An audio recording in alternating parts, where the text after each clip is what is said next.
Time to fight fear with faith. Jody Paar is a survivor who is no longer staying silent. She and her guest will fuel you up so you too can fight fear. Uplifting and inspirational stories that will rock you to your core. We don't tiptoe around the truth. We steamroll it in a bold way. This is your life, and now is the time to start living it. Get ready for the Faith Over Fear podcast with Jody Paar. Now, welcome Jody Paar to inspire you. Hey everybody, welcome back to Faith Over Fear with Jody Paar. Family, I'm so glad you're here. I got a great guest today that is going to tell you a very touching, powerful story of what she went through.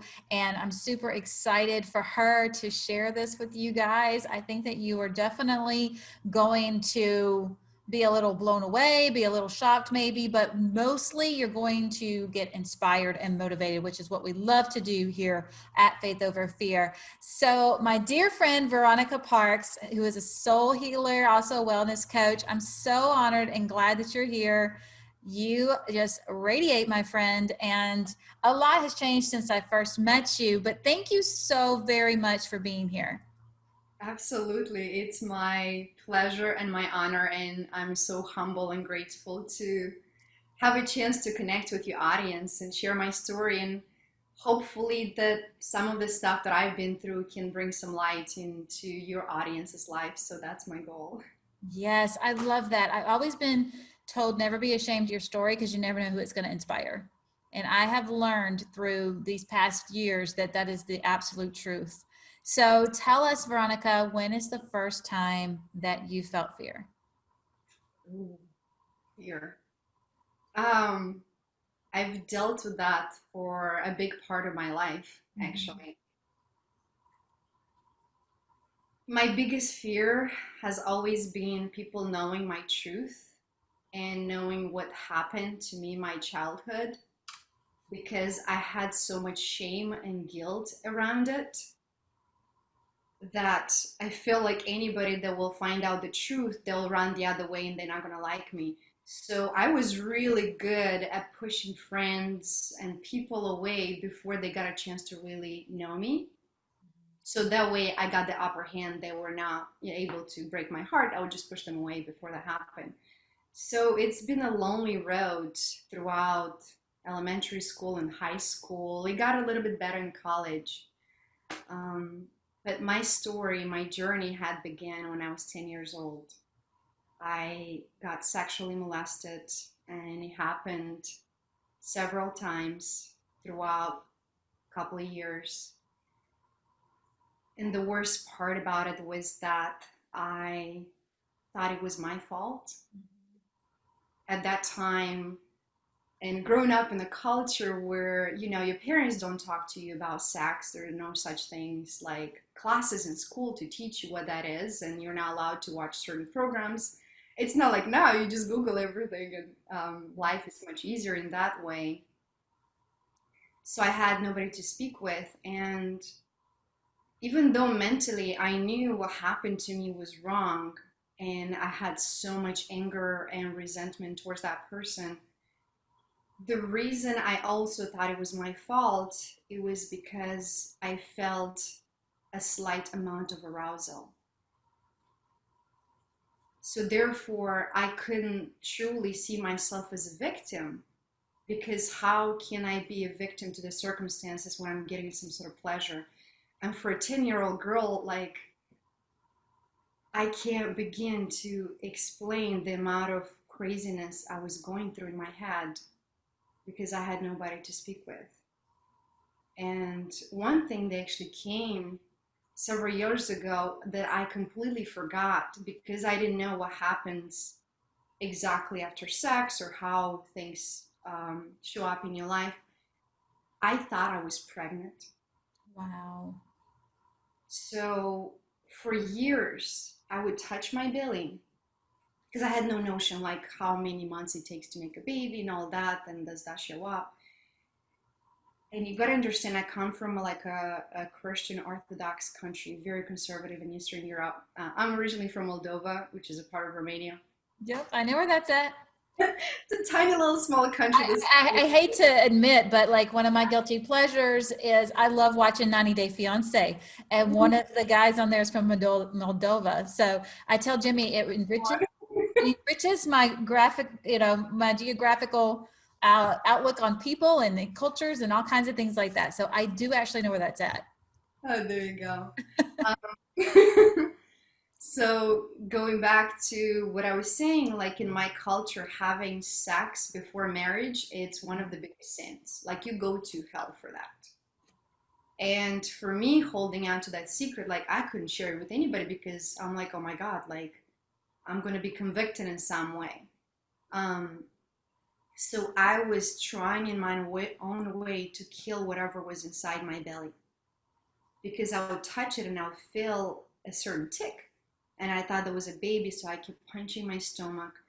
For months, I used to wear this tight, or say not like a robe, but something tight on my belly so it doesn't grow, so it doesn't show. Like the stuff that was going through my head that I had completely forgot. And So were you, when you were at that age, had you already went through the maturity of being a woman? Because I know okay, that's what I was wondering. my Okay. period didn't start until 12. Okay. That's when I first understood that you can be pregnant if you have a period. I had no knowledge of this. Right. Right. So, Of course, you're 10. I was 10. I had no idea of that either. So there was so much confusion that was around that. And it, not knowing what's happening to you, not knowing what's happening to your body, not knowing why you're feeling this way. I mean, none of those things were your fault at all.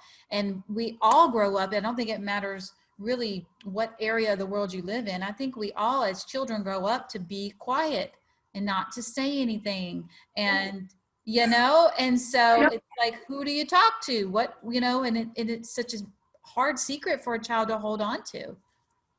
absolutely. And I grew up in that, how to say, the very, I don't want to say dictatorial, but like you always listen to your parents, you never talk back, and Right. you're a kid, you don't know anything about life. So yeah, I was very shy, very quiet, probably like an extreme introvert. So the personality that people see right now, I'm like a trained extrovert. Like being on camera, it's still, there's always that like butterflies in the stomach, and now I kind of like it. But I used to be extremely shy, and I just focused my attention into studying. I became obsessed with learning because I knew that the only way I can run away and put that behind and bury it underground is to study hard, get a scholarship to college, and go as far away as possible. I didn't think America was going to be the case, but thank you. Like, I love this country. Well, we are glad you're here. I'm happy you're here. I know that. So let me ask you this, like when you were going through studying or even college, did you ever self-medicate to you talked about always feeling like you had a baby inside of you and you would punch yourself or you would inflict self-pain on yourself, which a lot of people do when they don't know how to deal with that inner hurt that they have. So did you self-medicate in any way? I have not used alcohol or drugs or anything like that. The first breakdown that I had was in high school because I was studying hard. I needed to get straight A's so I can get to college, so I can get a scholarship because my parents couldn't afford paying for college. So I remember this time. I was going through so much stress and studying hard, and I had all this like pressure on myself. And at the same time, I felt lonelier than I've ever felt in my life. I always said that I'm like, oh, nobody understands me and nobody knows who I am.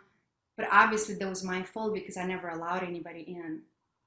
So I just became numb. And I remember I went home and I took a razor and I wrote my name, like Veronica in caps, across my whole forearm. Wow. And every time I would cut in and the blood would come out, I wanted to feel something. Yep, that's why people do that. And that pain, like it was not satisfying. And the thoughts of like, why don't I just cut my veins? And I'm like, no, because I feel like there's something bigger for me. Like, I don't want to be that coward. I don't want to be somebody that people look back and you're like, oh, she was very weak. She couldn't handle it. So I became really strong. That served me well. But that was the first breakthrough. And the second one, and after that was amazing. Like through college, I focused on school. I was doing great. I went to Romania. It was a foreign country. Nobody knew me there. So it was like a fresh start. Yeah, yeah. It was like a new beginning in life. And then coming to US, that was a whole new beginning, not speaking a word in English. I mean, I knew yes and no, and that's about it. Yeah. And then I got into a relationship with this guy. I fell in love. It was obsessive. And it was abusive on a physical, emotional, and mental level. Mhm. I was in the relationship for 2.5 years, and nobody had an idea that I was going through physical and emotional abuse. And in a way, I think my whole life I ran away from it, but subconsciously I was craving that pain, the self-punishment. So if I could find somebody to do that for me, it served a purpose. And I didn't understand that until years later. But I went through that relationship for 2.5 years. I ran away from him 4 times. He got me back every time because I truly loved him. It was a sick addiction that I can't explain. I've been there, girl. You don't have to. You know, it's like a magnet. It's like a power that you cannot, and it's actually spirit. I learned later exactly what it is. It's spiritual ties is what it is. And I know you do that now too. The karmic connection. It Mm-hmm. comes into your life to help you fall in love with who you are and say no to that. That's right. Yes. And that you deserve so much more. Yes. Now I know that. I just remember this day. It was like 12 p.m. The sun was already like warming my face, and I'm in bed. I have no interest to get up to do anything with my life. I had, by that time, I started drinking alcohol to numb my pain. Mm-hmm. So in that relationship, that's how I was coping every time I was getting physically abused, or cops would come by the door and I had like a big old black eye. They would want to take him to jail and I'll cover myself up. I'll be like, no, I'm fine. Like, you have no idea how many times the cops would show up at the door. And I loved him so much that he was such a great apologizer. And I always hoped that it's going to get better. And it just got worse and worse until I went into this depression that I had no interest to live anymore. Yeah. So I remember that day, and I'm laying in bed and I got some hangover because was drinking the night before. And I started eating all kinds of like sweets, and I would take a jar of peanut butter and finish it in 2 days because I was self-punishing myself. Mm-hmm. So I gained some weight. It wasn't a whole lot, but you know, for my size, 10 pounds was showing. And I remember that moment I looked down the window and I could actually smell and taste the sweat of my body because I hadn't taken a shower in several days. And I look down and I say, why don't I just make it easy for everybody and jump? And in that moment, I started laughing because I'm thinking to myself, it's a 2-story floor, like building. If I jump, the best thing I can do is break some ribs, and I have to the rest of my life. And I didn't have a plan B. Right. So something sparkled in that moment. And I remember that little girl, the 3-year-old girl that was looking in the mirror. Every day she felt bad, drinking from this teacup and imagining that she's living far away and she has this beautiful life and a beautiful home and a beautiful husband. Like, I've dreamed of that since I was a little girl. I knew that I was going to share a message and help many people. I just had no idea what that was going to be like. So And I remember that something shifted. Whatever love or attraction I had for that man, it was just gone in a second. I took my stuff and I left. And I never looked back. And I gave myself a promise that I will never, ever, ever allow any person, or especially a man that I love, to treat me that way. I choose to love me. Yes. And that's when the real work began. Yes. Absolutely. And So when I was going to say, when I met you, like the reason, and I'm so grateful for you, Jody, because I did start my journey to fall in love with myself and grow as a person, but that childhood trauma was still inside. So when I had met you at that conference, and you were friends in tears, sharing your story, you're like, I just wrote so many books, and you were telling your story, the tears started like rolling down my cheeks. And I'm like, oh, trying to keep it together. You're so good at hiding this. Like, I've done it my whole life. And then when Forbes said, Veronica, Yep. get over here. Yep. And she's like, tell your story. I'm like, I don't have a story to tell. And Forbes, nothing gets past her. She's not going to let you just say that. She's not just going to let you go, oh, no, I don't have a story. Like, good luck. That's Like, not going to happen. I'm like, I'm fine. He's like, you know what fine means? I don't know if I can translate it on this podcast, but she's like, no, you're not fine. I'm like, I already forgave that person. In fact, not only did I forgive that person my whole life, I was friends with that person and I acted like nothing ever happened. I was so good at that. Mm-hmm.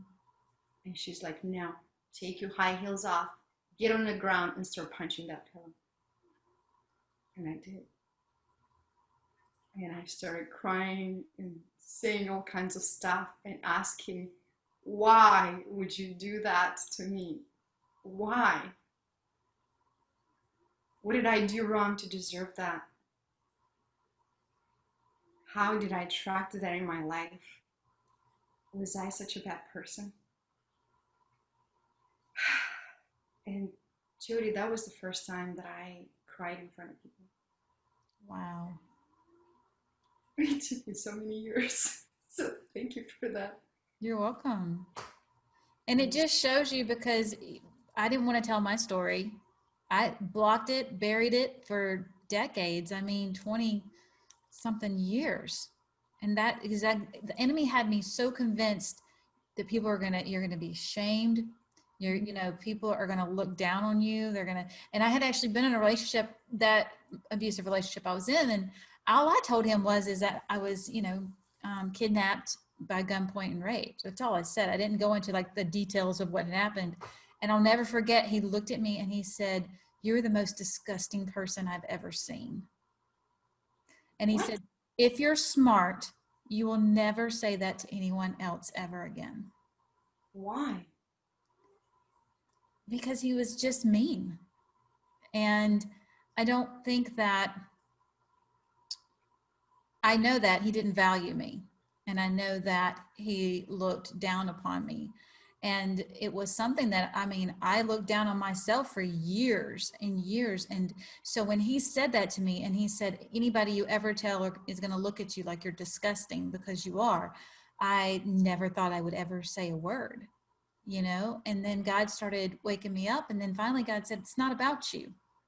In other words, if people think that, let them think that. If people are going to say that, let them say that. But what's important is the ones you're going to reach. Like you in that classroom, the ones that need to hear that, to say, okay, I went through something too, and it's okay if I break my silence and I cry and I scream and yell, or whatever I need to do to get this out of me that's been buried so long. Oh, I got chill bumps. Somebody needed to hear that. I know somebody needed to hear that. I don't know who you are, but I know somebody needed to hear that, because the enemy convinces us to be quiet. And it's just like when your kids and your adults say, be quiet, don't tell anybody that you're not smart enough to talk about that subject, that didn't really happen to you, that that's your aunt or uncle or whatever. Don't say anything. And then a kid is quiet. But the problem is they stay quiet until their adulthood, and then they're 40 and 50 years old, still living with that same secret that happened to them when they were 4. Mm-hmm. And that shows up in so many areas of your life. Like you think like, oh, I dealt with it. It's there. Yeah. I fixed it. I'm good. And I told myself that too. I'm good. But, you know, like my husband didn't even know my story until he read my book. My mom didn't know until she read my book. And these are people I'm super close to, I talk to every day. But I had in my mind that I was going to be so judged that they wouldn't love me anymore if I told them. And so it's so important that we know that the ones who love us are going to support us and be there for us. Mm-hmm. You know, and we need to let that out, and we need to talk about that because it's important too. Yeah. So, It's true. Like I know what shame feels like because, and now I'm smart enough that if I get in a relationship with somebody, like that's a subject that I share. And when I share it, they get to appreciate me even more because they understand where I come from. And when somebody else, and I've dealt with like the physical beauty my whole life, hiding it. That's how that showed up in my life and my relationships. Because I want people to see who I was as a person from the inside versus get distracted by the physicality. And it took me years to understand that this was a gift given to me to stop people on their tracks so they can actually hear my story afterwards. yes, I love that. So what happened after you left that conference? I know you left a different person. What took place after that? Well, that was a whole can of worms that got opened, and I was left to pick up the pieces and deal with it. So I went through such emotional roller coaster. And the first thing I did is call my parents and tell them. And that was a deep conversation because I shared why I am the way I am so they can have a better understanding why there was that disconnect. I left home since I was 12, so my parents never really got a chance to get to know me as a person, as an adult. In their minds, I'm still that little girl that can't drink wine and has to stay quiet. And then I actually discovered a technique, an NLP technique, that I started using on myself to heal that. So the reason I'm able to tell this story with a smile on my face is because that emotional heaviness that I had in my body is gone. Now it's just data. Yeah. And I became really obsessed. I got certified, and I'm like, if I can heal my wounds as a kid, and I have every reason in the world, sexual abuse was only a small portion of the trauma I went through. Only a small portion. And I'm like, if I can become the most obnoxiously happy person, then anybody can. And I made my mission to start a practice and help people go through the same transformation. And right after that workshop, I actually called the person that sexually abused me. And I said, look, there is a reason our relationship is the way it is. And my whole life, I was hoping and praying that you would pick up the phone and call and say, Veronica, we were kids. I didn't know what I was doing. I'm sorry. And I'm like, I had already forgave you on my own way, made peace with it clear. I'm just calling you to have this conversation to help you release that. And he was in shock, or at least I thought he was, because he's like, I don't remember any of it. Imagine. Wow. I've dealt with this for so many years, holding to this pain, to finally have the guts to open the conversation and realize the other person doesn't remember. Talking about the power of forgiveness. Somebody upsets you, when you hold on to that anger, the grudge, the resentment, you're only hurting yourself. The other person might not even know. That's it. That's the power of emotional healing, and it starts here. And he said, I don't remember. I'm really shocked. He's like, you're always angry with me and upset at me as a kid. I just never understood why. And I'm like, well, this is why. I'm like, how can you not remember? It didn't happen once. It happened so many times. How is that possible? And after talking to one of my friends that does NLP, he's like, it's possible that if some moments are very traumatic, the subconscious mind just kind of blocks them out. Mm-hmm. So there are like holes in your memory. I'm like, okay, maybe that's possible. But the thing that got me to question that truth was that up to that conversation, he was calling me, you know, we were speaking several times a month, you know, maybe even once a week. And after that conversation, I didn't get a phone call for 5 months until my birthday. Wow. And that made me question, do you really don't remember? And I pray to God, and I hope that one day he has the strength to call me and allow me to help him clear that, because he's a beautiful man right now, has a beautiful family. He turned into a man that I'm so proud to look up to. Wow. And we're only humans, we make mistakes, and as a kid, like, you only know that much. Yeah, absolutely. And you know, there was some way somehow that he was introduced to it, because when you're born, you don't just pop out knowing things like that, right? You're completely innocent, and then there's things that happen in your life that impact you. So we don't know what happened to him as a child that he may have even blocked out, that he turned around and did to you. Yeah. And so that very well could be something he's blocking. But I do believe in the power of prayer, and I do believe that God can change anybody in any situation. So I'll definitely be praying for you and for this situation. Do you remember when I was, I think shortly after the workshop, I was in the park and I was dealing with this heavy emotions, and I'm like, I've tried this and I've tried this and I've tried that, and I'm like, I don't know what to do. And I called you and you said, what helped me is just say, God, come and take my pain away. And up to that point, I didn't want to have a relationship with God. You know, like, how can there be God when I went through so much? What did I do to deserve that? And when I finally opened up my heart and said, please, give me the emotional strength that I need, because I have talents and qualities and I'm strong when it comes to business, but how can I handle what's in my heart? I can't deal with that. It's a big old can of worms, right? And you said, just ask God to help you. And I remember I was in the park sobbing, and I did. I said, God, to Mother Nature, I can't carry this anymore. Please take it away from me.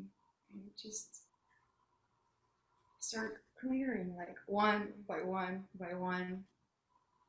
And then all of these things started coming into my life, the next tool and the next tool and the next tool. Next thing I know, I'm like, when did I turn my life around? And it started that day when I heard you tell your story and being so brave in front of people, sharing your truth. And the beauty is, when I shared my truth at that time, and I looked up and I saw 23 people, successful entrepreneurs, they're all sobbing with me. That's when I realized that being vulnerable, owning your truth, and using that to empower you and others is the most beautiful thing, the most beautiful quality a person can have. I'm so grateful for that. Wow, girl, you've definitely got the waterworks going with me. I'm sorry. Good. Because it is so true. You know, we in ourselves don't have the power to do it. You know, you have to say, God, take this from me. I'm tired of carrying this. And it's amazing what happens when you just do that simple prayer. When you just do that, it's amazing how he moves. It's amazing how he comes into your life. And so you got me over here, all kinds of going on. But tell us now. The problem is like, oh, my mascara. I know. And what's super fun is, let's be real, if it's false eyelashes, you're praying the glue holds, because, you know, I just decide to fall off. I mean, let's just be real. Y'all know me. I'm real as real can be. So, yeah, if I eyelash falls off, we'll just put it on to the side and keep on going. But, you know, you can't hide the heart. And just like you said, in that room with 23 people, all feeling what you were feeling. And that's something that I love about these podcasts, is because you just can't hide the heart and what people go through and how God can turn their lives around. So now you're a wellness coach. Now you're a soul healer. Like, tell us where everybody can find you. We will put the links below, of course, but we've only got like 1 minute left. So I want you to do a big shout out for yourself and tell everybody how they can follow you. If you're ready to do the work and let go of the emotions and trauma from the past, go to my website. It's vpexclusive.com. I'll have the link. In fact, for your audience, oh, is that over? Yeah, no, it's good. You're good. Keep going. Okay. In fact, for your audience, I'm going to offer a free healing workshop that is going to happen this month. So I'll share the link with you, and I'm looking forward to helping you and guiding you to your own healing. I love you. Veronica, thank you so much. I love you, girl. I appreciate you. Thank you for standing in your truth. Thank you for coming on today. And guys, thank you so much for watching. My name is Jody Paar. You can find out all about me on jodypar.com, JODYPAAR. Also follow me on social media. Blessings to everybody watching. Thank you, Veronica, and we'll see you guys next time. Thank you.